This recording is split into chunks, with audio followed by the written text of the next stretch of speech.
Quero dar as boas-vindas àqueles que não pude ver no culto de Ano Novo. Você que passou o Ano Novo em outro lugar, que Jesus te dê um Ano Novo extremamente abençoado na presença dEle. Abra sua Bíblia em Romanos, capítulo 8. Romanos 8. Romanos, capítulo de número 8. Romanos 8. Quero convidar-lhe para se colocar de pé, por favor.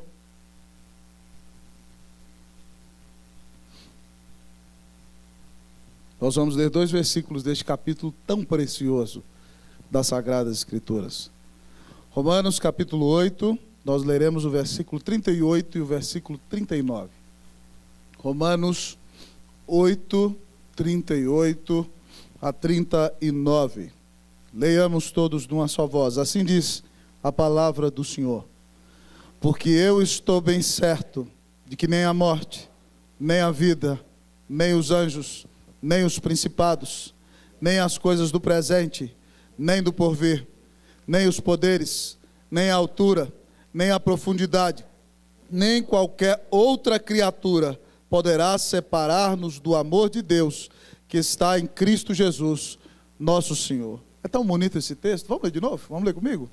Porque eu estou bem certo de que nem a morte, nem a vida, nem os anjos, nem os principados, nem as coisas do presente, nem do porvir, nem os poderes, nem a altura, nem a profundidade, nem qualquer outra criatura poderá separar-nos do amor de Deus que está em Cristo Jesus, nosso Senhor.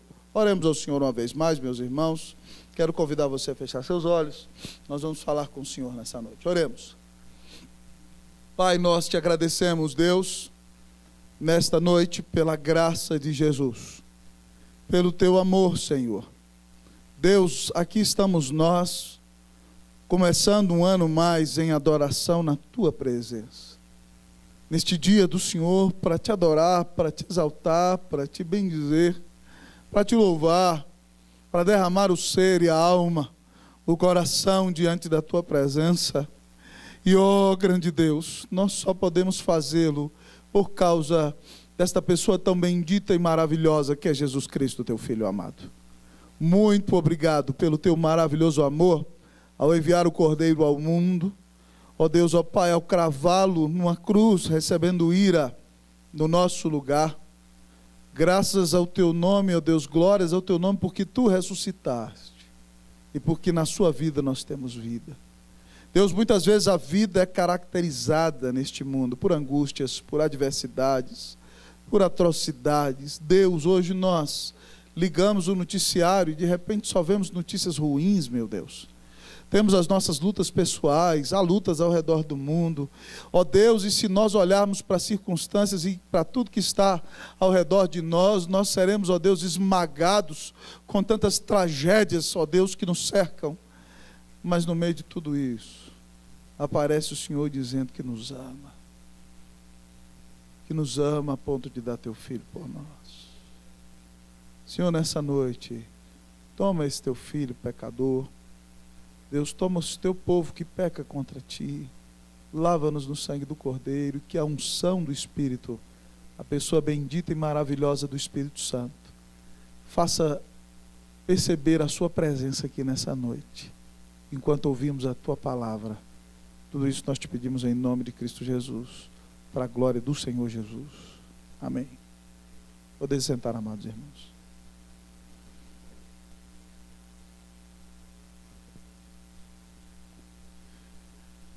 Diante das dificuldades da vida e das lutas que todos nós enfrentamos na existência, provavelmente em algum momento da sua vida, você já se fez a seguinte pergunta: será que Deus me ama?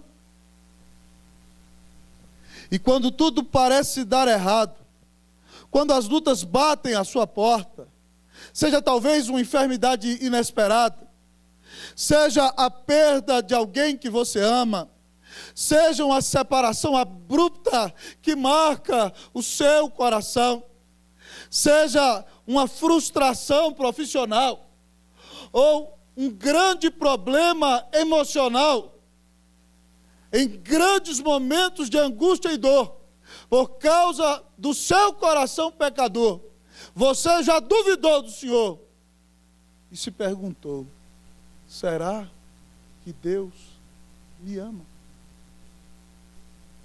Será que Deus te ama? Será que Deus ama o seu povo?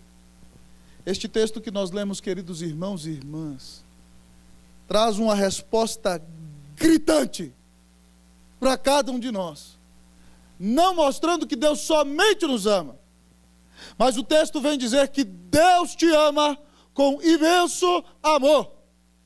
Se você é dele, se você tem a Cristo Jesus como seu único Senhor e Salvador, a palavra do Senhor diz que Deus te ama com imenso amor. E ao olhar para este texto da palavra de Deus, o Senhor então retira a cortina dos nossos olhos e faz brilhar diante de nós o imenso amor de Deus. O imenso amor de Deus. E inicialmente o texto da palavra nos diz, queridos irmãos e irmãs, que o imenso amor de Deus é um amor inquestionável. O imenso amor de Deus é um amor inquestionável. Olha aí o versículo 38. Até a palavra certo. Vamos ler comigo? Vamos lá? Porque eu estou bem certo. E ele vai dizer tudo o que diz lá no final, para dizer que nada pode nos separar do amor de Deus. Paulo diz: eu estou bem certo. A palavra que ele usa no grego aqui significa: eu estou plenamente persuadido. Eu estou dominado pela convicção. Eu estou, de fato, persuadido com toda a argumentação que o poder do Espírito pode me dar, de que Deus é o Deus que me ama. Paulo está convencido e diante da graça do Senhor, diante do amor do Salvador, ele vem dizer para nós que o imenso amor de Deus é um amor inquestionável. Preste atenção, querido, você está lendo um dos melhores e mais belos capítulos das Santas Escrituras, se pudéssemos classificar assim. E Paulo, nesse capítulo, revela convicções. Olha para você ver comigo o versículo 18. O que ele diz no versículo 18? E aqui é a convicção de que esse amor é inquestionável. O versículo 18 prova isso. Vamos ler comigo, 18, vamos lá? Porque para mim tenho por que os sofrimentos do tempo presente não podem ser comparados que há de ser revelado em nós. Porque para mim tenho por convicção firme. E qual é a convicção firme que prova o amor de Deus? Que você passa por sofrimentos, mas os seus sofrimentos são transitórios, diz aí o texto, porque os sofrimentos do tempo presente, é para o presente, não podem ser comparados com a glória que há de ser revelada em nós. Nós seremos como Cristo é, mas nessa vida você sofre, mas o seu sofrimento é transitório, é no tempo presente, você vai ter glória eterna. Isso é uma prova maravilhosa de que Deus te ama. Mas como você tem a convicção ainda de que este amor é inquestionável? Versículo de número 28. Olha o que ele diz no 28. Vamos ler comigo todos? Sabemos que todas as coisas...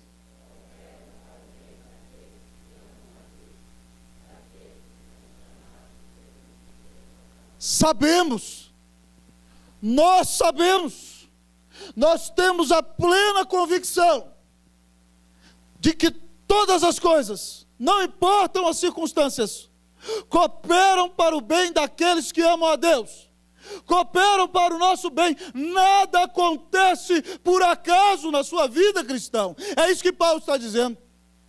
Tudo faz parte de um projeto maravilhoso, daqueles que são chamados segundo o seu propósito. Significa que Deus tem um plano maravilhoso na sua vida. Ele vai falar no 29, se você é dele, ele teve o plano de te escolher, de te justificar, de te chamar, de te glorificar, para você ser feito conforme a imagem do Filho.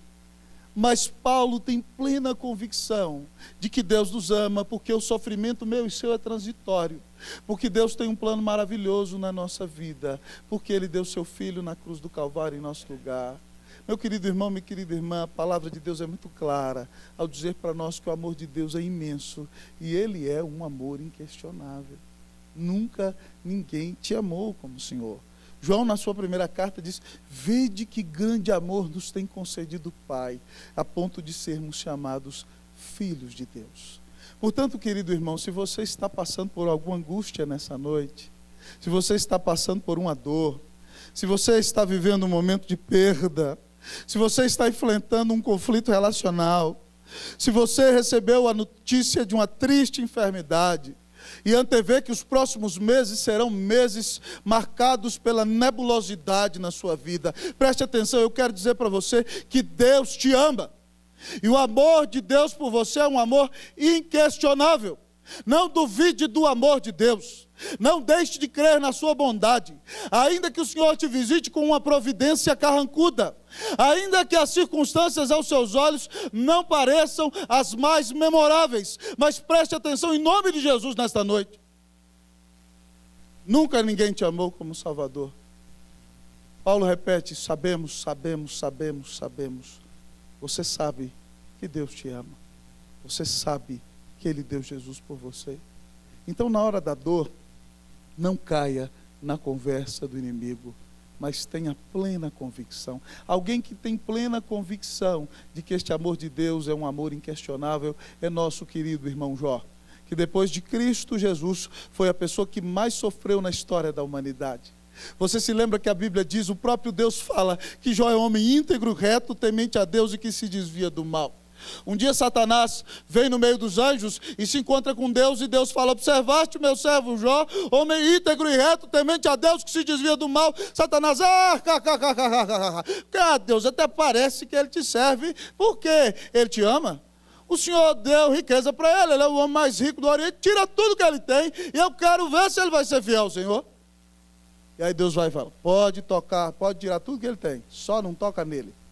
E aí, amados irmãos, começa a tragédia de Jó. Jó, que tem 11.500 animais, era uma fortuna nos dias antigos, perde tudo num só dia. Vê os seus servos morrerem. A Bíblia diz que cai fogo dos céus e queima uns, outros são roubados, outros são assassinados. E quando os 10 filhinhos deles estão numa casa celebrando um banquete, um momento de comunhão precioso, talvez como que vamos ter domingo que vem aqui, de repente bate um vento, amados irmãos, e cai o teto da casa e mata os 10 meninos de Jó num dia só. Talvez você perdeu alguém e está se perguntando: será que Deus me ama? Jó perdeu 10 filhos num só dia. E a Bíblia diz, queridos irmãos e irmãs, que ele se levantou, rasgou o seu manto em sinal de sofrimento, rapou sua cabeça, prostrou-se em terra e adorou e disse: o Senhor o deu, o Senhor o tomou, bendito seja o nome do Senhor. Jó sabe que Deus o ama. Se você viver uma tragédia, um momento de dificuldade, qualquer perda ou dor, não se esqueça que Deus te ama. Tenha plena convicção. O amor de Deus é um amor imenso, porque é um amor inquestionável. Mas o texto da palavra de Deus ainda nos diz nesta noite, queridos irmãos e irmãs, que o imenso amor de Deus, além de ser um amor inquestionável, o imenso amor de Deus é um amor insuperável. O imenso amor de Deus é um amor insuperável. Repita comigo, vamos lá? O imenso amor de Deus é um amor insuperável. Versículo de número 38, nós faremos a leitura, e 39, até a palavra amor de Deus. Vocês vão ler o 38, eu leio o 39. Podem ler. Porque eu...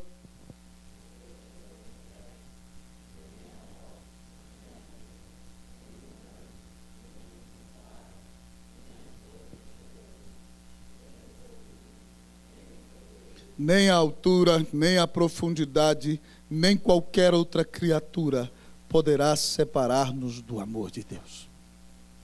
O amor de Deus é um amor insuperável. Você enfrenta muitas lutas espirituais deste mundo.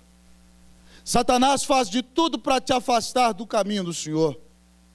Pessoas que não têm Cristo Jesus usam de todos os meios para te arrastar para longe de Cristo Jesus. Quando você anda na rua, um outdoor, uma propaganda, um programa de televisão, a internet, todas as propostas que você recebe neste mundo querem te levar para longe do Senhor. Você fica muitas vezes, meu Deus, será que eu vou conseguir resistir a tais dificuldades? E você pergunta como aquele programa cheio de inteligência, e agora quem poderá me ajudar? E de repente, querido irmão, você olha para a Bíblia, e a Bíblia diz para você que o amor de Deus é insuperável. Os versículos que lemos diz que nem a morte, nem a vida. Se você morrer, preste atenção. Você não vai ser separado do amor de Deus, porque você será levado para a glória. Mas se você perde alguém que você ama demais deste mundo, isso às vezes acontece, você vai sofrer logicamente, vai gemer, vai chorar, mas a sua vida ainda poderá louvar ao Senhor, porque morte não te separa. Mas diz o texto que nem a vida que você tem, nem as propostas, nem os sonhos, nem os projetos, nem os relacionamentos, nada nesse mundo não pode te separar do amor de Deus. Mas ele sai do âmbito da morte e da vida, que são tão fortes para nós, e vai para o âmbito espiritual. Ele diz, nem os anjos do Senhor não podem separar você dele. E aí ele usa o termo os principados. E a Bíblia King James dos Estados Unidos, e a mensagem traduz os principados aqui como os demônios mesmo. Nem os anjos, nem os demônios podem separar você do amor do Senhor. Você às vezes vive grande luta espiritual, e sabe que há demônios atuando nesse mundo, e que querem usar pessoas e todos os meios para te afastar de Cristo, mas anjos e demônios não podem vencer o amor de Deus por você. Mas o texto da palavra diz que nem as coisas do presente, nem do porvir, nem a noção de tempo, nem a dor que você vive hoje, nem a traição daquela pessoa que era o seu melhor amigo, a quem você confiou os seus segredos, e aquela pessoa traiu, contou os seus segredos para todo mundo, e você foi envergonhado. Nesse mundo de Facebook isso acontece muito hoje, não é verdade? Ainda que essa pessoa tenha feito isso com você, Deus não vai deixar de te amar. Diz o texto, nem coisas do presente, nem do porvir, venha o que vier, Jesus não vai mudar o coração dele com você. Mas o texto vai dizer para nós, nem os poderes. Dilma pode fazer o que quiser, não vai pedir Jesus de te amar. Agnello pode não cuidar da saúde de Brasília, mas ainda assim Jesus te ama.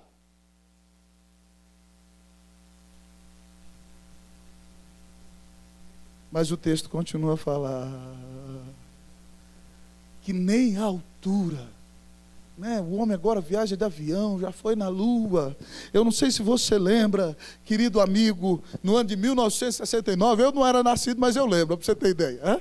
1969, o homem chegou à lua, e Richard Nixon, que era presbiteriano, presidente dos Estados Unidos, pega o microfone e vai para a televisão e diz o seguinte: esse é o dia mais importante da história da humanidade. Daqui a pouco o Billy Graham pega o telefone e liga para ele: senhor presidente, o senhor acabou de falar uma grande besteira. O dia mais importante da humanidade não foi quando o homem chegou à lua, foi quando o sol desceu à terra, o sol da justiça, que é Cristo Jesus, o nosso Salvador. A palavra é muito clara. Nem a altura, nem a profundidade. Você pode estar lá, mergulhando lá, debaixo do mar, e topar com um tubarãozão pernambucano lá, e de repente você vai falar: meu Deus, um tubarãozão pernambucano, aqui na praia de Boa Viagem o negócio é problema. Mas não tem problema, porque até na profundidade Deus te ama. E o texto diz que nem qualquer outra criatura poderá nos separar do amor de Deus.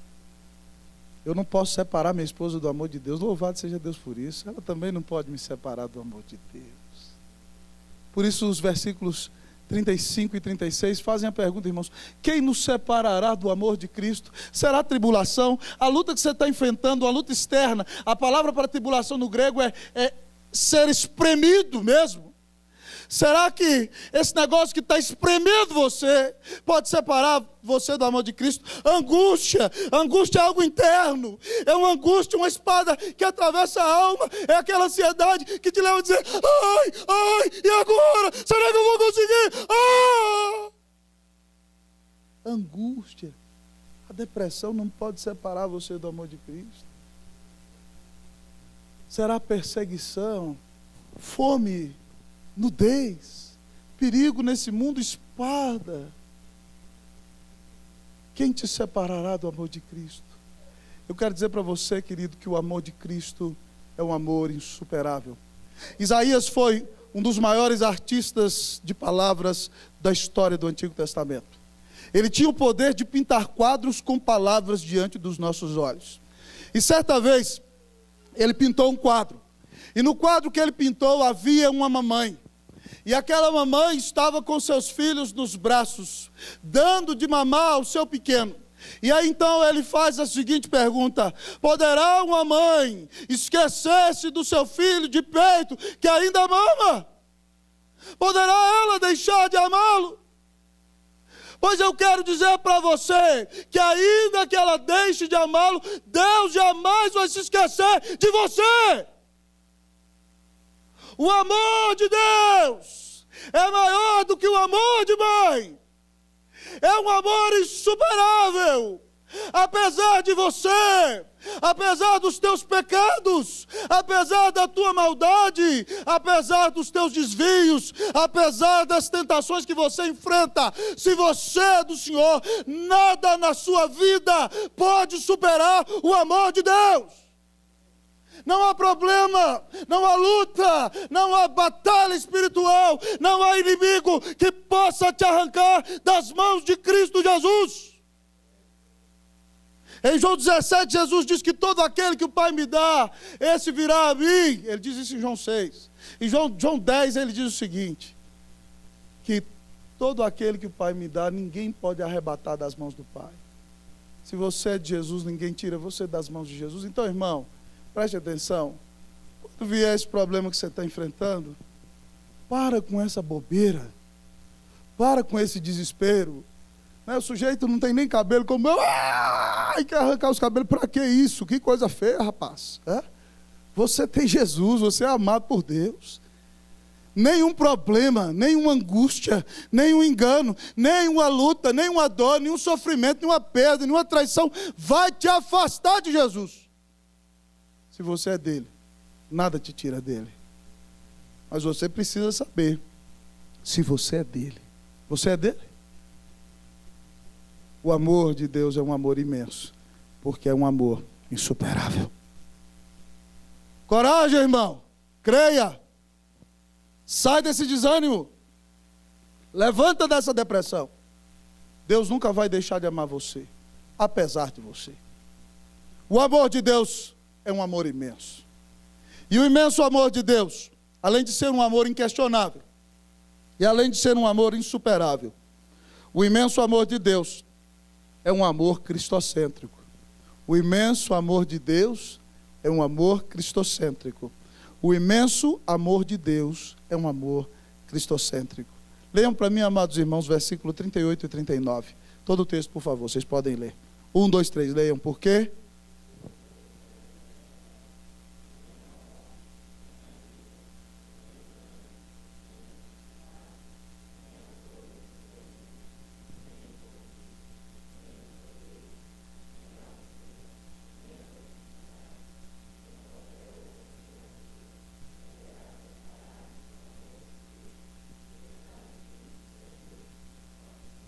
Que está em Cristo Jesus, nosso Senhor. Esse amor imenso é um amor que está, que reside, que habita, que mora na pessoa mais maravilhosa que existe, que é nosso Senhor e Salvador Jesus Cristo. Por que, pastor, o amor de Deus por mim é tão imenso? Porque Ele amou tanto ao mundo, que deu o único Filho dele, para ser cravado na cruz, recebendo a própria ira do Deus eterno contra o pecado no teu lugar, Cristo morreu em teu lugar. E essa é a maior prova do amor de Deus que existe para você. Muitas vezes você está no meio da dificuldade, da angústia, e fala: Deus me prova que me ama. Que pergunta é essa, meu irmão? Deus já provou o seu amor por você, dando Cristo Jesus para morrer na cruz, mesmo sendo você um terrível pecador. Cristo morre na cruz para pagar os teus pecados. Mas talvez você fale: pastor, por que essa história é tão sanguinária? Por que Deus tem que ser um Deus de sangue? A Bíblia diz que sem sacrifício não há remissão de pecados. Por que esse negócio? Preste atenção comigo, meu querido irmão. Eu tenho uma irmã muito preciosa, eu tenho um parente, vamos pensar. Se você tem um irmão querido, uma irmã, e alguém passa na rua, golpeia a sua irmã, abusa sexualmente dela, e de repente, então, obriga ela a fazer coisas horríveis, rouba o dinheiro que ela tem, e você pega esse criminoso e ele está diante da justiça, o que você vai exigir diante do juiz? O que você vai exigir? Justiça. Você está errado de exigir justiça? Não. Não vai poder reparar o erro? Muito difícil. Mas por que você exige justiça? Porque você tem dentro de você o próprio senso de certo e errado. Irmãos, eu fico assustado com algumas pessoas que querem abrir mão da fé cristã, sendo que os valores que elas têm dentro de si nascem do Evangelho de Cristo. De onde você tem o senso de certo e errado, criatura, no seu coração? É porque há um Deus que criou o certo e o errado, e imprimiu isso dentro de você, e você é criatura dele. E você sabe o que é certo e o que é errado. E até quando atua de maneira certa e errada, porque isso está dentro de você. O ser humano tenta apagar isso. A moral cristã, eles dizem que nada, isso está dentro de você. Faz parte da sua constituição. Você quer justiça. Agora pense comigo num Deus santo, um Deus justo, um Deus que não tem pecado, um Deus que não tem sombra nem variação de mudança, que é maior do que tudo que existe, que por ser o maior, o mais perfeito, o mais belo, o mais amável, o melhor, o mais adorável, era digno de toda a nossa atenção, de nosso amor, de nossa dedicação, de nossa vida, e nós dele não fizemos caso. Nós zombamos dele. Nós dissemos para ele: aqui para você é eterno, aqui o que eu te dou. Eu vou viver do meu jeito. Eu quero desfrutar a minha liberdade. Ninguém me diz o que eu tenho que fazer. Eu é que sei o que é certo e o que é errado para mim. E você não respeitou esse Deus. E eu vou dizer para você o seguinte: quanto maior for a autoridade que você ofenda, maior vai ser o seu problema. Se você ofender alguém que é pequenininho, não vai acontecer nada com você. Mas se você ofender o rei, meu filho, você está em sérios problemas. E você ofendeu. Então Deus podia pegar você e lançar no fogo do inferno e queimar você, que ele ainda estaria certo. Mas a Bíblia diz que ele resolveu amar o seu povo. Mas você tinha que pagar, faz parte da justiça. Se você não paga, Deus não é Deus, porque ele é justiça. Mas a Bíblia diz que ele é amor. Então ele manda o seu único filho ao mundo. E esse filho vai para a cruz pagar a dívida no teu lugar. Por isso que esse amor está em Cristo Jesus, nosso Senhor. É como se você tivesse uma dívida eterna com Deus, de R$1 zilhão, e você não tem como pagar. E aí Deus faz o cheque assim, R$1 zilhão, e te dá o cheque e fala assim: agora você me paga. Foi isso que Deus fez com você. Ele deu Jesus para pagar os teus pecados na cruz do Calvário. Nunca ninguém te amou como esse Salvador maravilhoso, querido. E nessa noite eu quero desafiar você a se arrepender de seus pecados diante do Senhor, a confessar que tem andado longe dele e a reconhecer que ele é o Senhor e Salvador da sua vida, que você não pode continuar vivendo do jeito que quer, mas que você tem que começar a se consagrar a Deus. E o texto diz que está em Jesus Cristo nosso Senhor. Ele se torna o Senhor da sua vida quando você crê nele, quando você confia nele, quando você pede a ele que perdoe os seus pecados, que te reconcilie com Deus. Ele é o Senhor, ele cuida de você. Nesse mesmo capítulo, versículo 32, de uma maneira tão bela, diz que aquele que não poupou o seu próprio filho não nos dará graciosamente com ele todas as coisas. Ele cravou o próprio filho dele na cruz por amor de você, não vai cuidar de você, não vai suprir suas necessidades. O versículo 37, que antecede o nosso texto, é tão lindo, olha o que ele diz: em todas estas coisas, porém, somos mais que vencedores por meio daquele que nos amou. O seu destino é a vitória. O seu destino é a vitória. E o termo que o texto usa no grego é que nós somos super vencedores. Hiper vencedores, traduzindo literalmente. Você foi chamado para vencer o mundo, para vencer o pecado, para vencer o diabo, para vencer a depressão, para vencer tudo que há de ruim que quer te afastar de Deus. Mas você só pode vencer tudo isso se você colocar a sua fé em Cristo Jesus como seu Senhor e Salvador. O imenso amor de Deus é um amor cristocêntrico que está em Jesus Cristo, nosso Senhor. Deus te ama com imenso amor. Como temos visto, amor inquestionável, amor insuperável, amor cristocêntrico. Se Deus te ama tanto, você não precisa duvidar. Você não deve deixar a depressão te dominar. Você não deve permitir a angústia te assolar. E o pecado com a sua vida arrebentar. Mas você tem que viver para o nome de Cristo honrar. E sua fé no Senhor depositar. Com alegria confiar.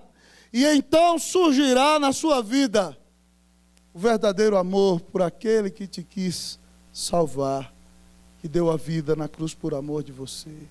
Oh, quão imenso é o amor de Deus! Se Deus te amou assim, creia, anime-se, alegre-se nele, siga firme na caminhada. Você não precisa andar se sentindo pobre de mim, ninguém me ama. Não! Você é amado. Você não precisa deixar as angústias, as aflições, as doenças dos familiares destruírem a sua fé ou dominarem o seu coração, porque o amor de Deus por você é um amor insuperável, é um amor inquestionável, um amor dado em Cristo Jesus. Levante-se, anime-se, creia, adore o Senhor e continue lutando, porque Deus tem por você um amor maravilhoso, um amor imenso. Que o Senhor te abençoe, te alegre, te anime, porque você tem recebido o maior de todos os amores, o imenso amor de Deus. Oremos ao Senhor.